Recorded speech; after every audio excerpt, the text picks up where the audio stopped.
Hey YouTube, how's it going? HaxRUs here, bringing you a Pokemon Black and White 2 RU battle.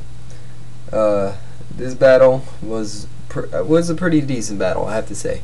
It wasn't really a good one, like it really didn't challenge me to the point where it was intense, but it was a decent battle. There were some good plays, there were some bad plays, there was some hacks. Battle pretty much had everything to it, so pretty balanced battle. It wasn't really a sweep or anything, so it was a pretty good battle overall.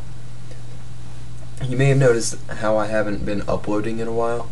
That's mostly because swimming and school have taken up a lot of my time.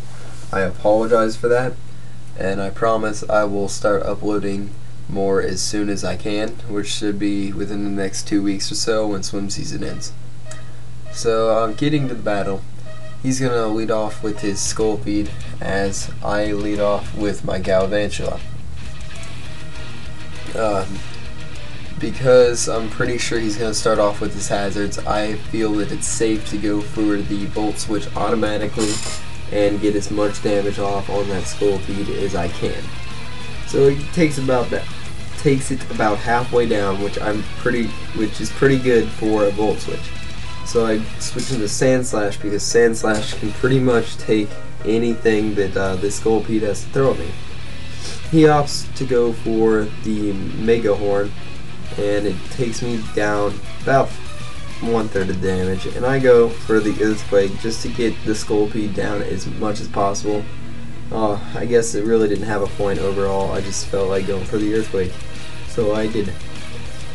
Because he's starting to set up hazards, I kind of want to go for the Rapid Spin, just get the hazards out as soon as possible, and then switch to something that can start doing damage.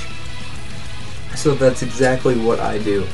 I go for the Rapid Spin, and I switch to Dusknoir, which can start doing damage on anything that he comes out. Wow, I'm already getting ahead of myself, and it's the very beginning of the battle.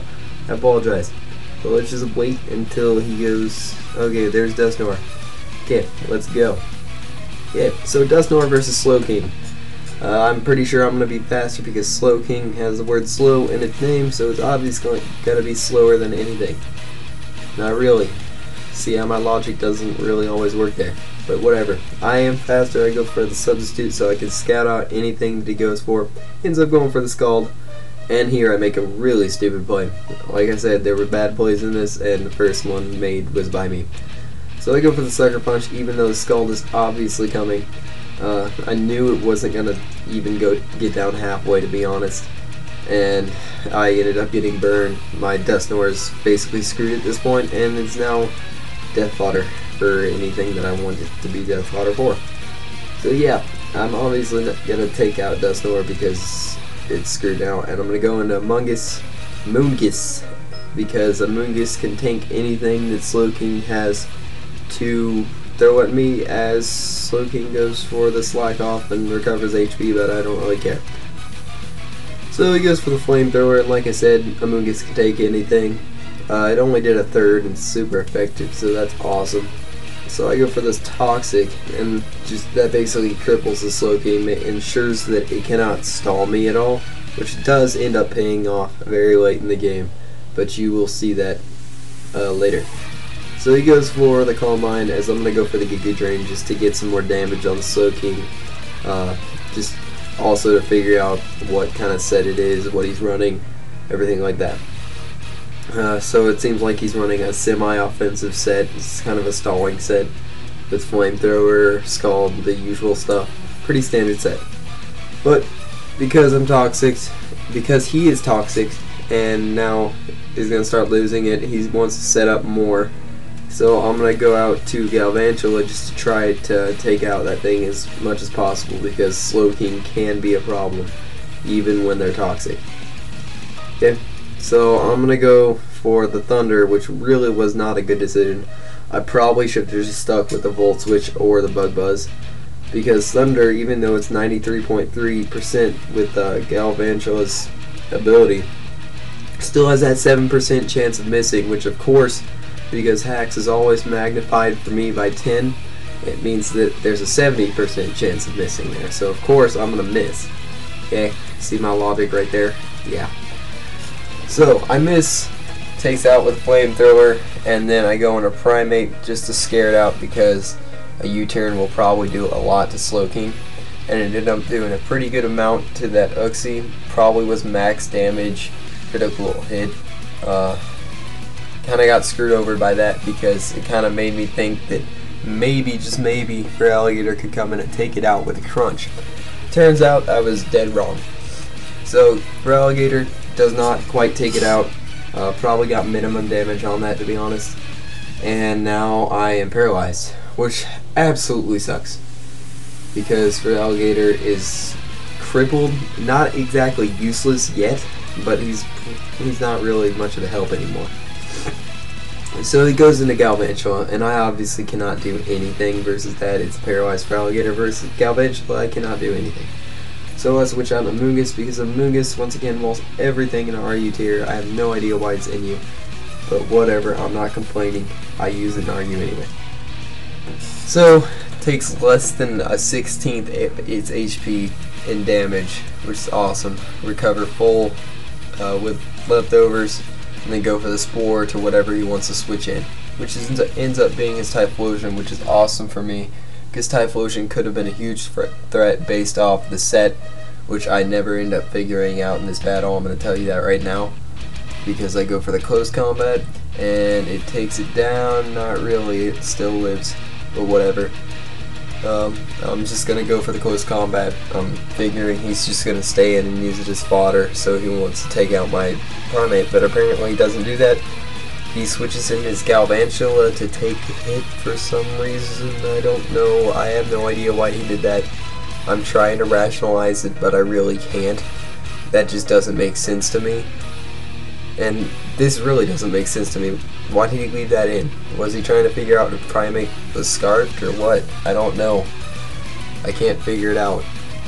Primate is like always scarfed. I thought that was the obvious assumption. Maybe that's just me. I don't know. But now he's sending in Entei, I guess to get the revenge kill, as I'm switching out of primate because I could probably be KO'd by an E-speed at -2. And I'm just going to go into Dusknoir as death fodder, and maybe to see if scout what set he is. So based on that damage, I'm pretty sure at this point that it's banded. I don't know if he wasn't banded that it would have done that much. I really don't know, but I just assumed from seeing his team and how much damage that did, I'm assuming that it's banded. So I'm going to go out into Feraligatr, which is going to scare out the Entei because he cannot do anything, which proves to me that he is banded or scarfed, but I don't really understand why he would be scarfed. So I'm going to go for the Sword Stance off that switch as he switches in his Slowking. His Slowking, I thought I would still be faster, which I probably was, but I went for the crunch and it was paralyzed on the switch to Typhlosion. And because I'm paralyzed, I got paralyzed. Once again, hacks times 10, that's me, everything like that. So I go for the Aqua Jet, easy KO, not really any debating to that. So he switches into Entei now. Pretty sure I can take an E-speed no matter what, because Feraligatr does have some natural bolt to it. So I go for the Aqua Jet, easy, clean KO for the Entei, and that's a huge threat going now. So now he's going to switch into Scolipede. I'm going to go for the Aqua Jet just to take it out, but unfortunately I get paralyzed again. Like I said, hacks times 10. I think I'm just saying that too much, so I'm just going to stop. Sorry. Okay, so he goes for the Earthquake, easy KO on my Feraligatr, and I'm going to switch in my Primate again, just to take that out. And I'm going to go for the Stone Edge, and I'm going to miss. Again. Yay me. Yay hacks. Don't you just love it. Okay, so I miss. Thank God that Earthquake doesn't crit me, so I can go for the Stone Edge and take out the Scolipede. Really didn't matter in the long run because Primeape isn't made to take hits, so I really don't care that much. So he switches into Slowking, and I'm gonna go into Sandslash because I want to get a knockoff on it, and just get rid of the leftovers, because this is his last Pokemon and he's gonna stall. So I just want to make the stalling process easy as possible for me. But unfortunately he predicts that and goes straight for the Scald, so I don't get the knockoff. So this just takes a little bit longer, not really changing the outcome of the game, but it just made it a little bit longer. So now I'm pretty much just a stall war between Amoonguss and Slowking. The victor of it is pretty obvious. Even if I need more HP back, I can just switch into Primeape and go for the U-turn, and then switch back to Amoonguss to regenerate the HP. But once again, it's pretty obvious how this is gonna work. So that's pretty much game. Good game to whoever you are from Smokin. Please, if you watch this battle somehow and recognize it as you, just leave me a link and leave me a comment, and then I will, I guess I will change the title or something for you, give you some recognition, because you deserve recognition. Okay, so thanks guys for watching. Hopefully once again I will have some battles coming within the next few weeks, and yeah, thanks. Leave a like at the bottom, comment, I don't care, just do something other than just watch, please. Thank you. Goodbye.